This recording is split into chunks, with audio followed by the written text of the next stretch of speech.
ఆంధ్రప్రదేశ్ ఉప ముఖ్యమంత్రి power star Pawan Kalyan కుమారుడు అఖీరానందన్ ఫోటోలు ప్రస్తుతం నెట్టింట వైరల్ అవుతూ ఉన్నాయి. ఇప్పటికే సినిమాల్లోకి అఖీరానందన్ ఎప్పుడొస్తాడా అని పీకే ఫ్యాన్స్ ఎదురుచూస్తున్న తరుణంలో తాజాగా పవన్ తో అఖీరా కనిపించాడు.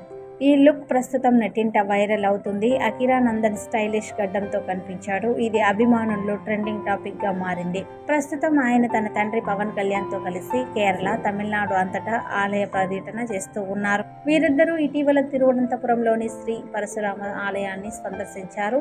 ఈ సందర్భంగా తీసిన ఫోటోలలో అఖీరానందన్ తాజా లుక్ ఫోటోలు సోషల్ మీడియాలో విస్తృతంగా షేర్ అవుతూ ఉన్నాయి. ఈ చిత్రాలు కాస్త వైరల్ అయ్యాయి. అలాగే జనసేన సోషల్ మీడియా అధికారిక ఖాతాలో అఖీరానందన్ పవన్ అగస్త్య మహర్షి ఆలయంలో ప్రదక్షిణలు, పూజలు చేస్తున్న ఫోటోలను, వీడియోలను షేర్ చేశారు. అందులో అఖీరా ఫుల్ గడ్డంతో బాగా జుట్టు పెంచుకొని తండ్రి రాగే పంచె కట్టి సరికొత్త లుక్ లో కనిపించడంతో మెగా అభిమానులు ఖుషి అవుతున్నారు.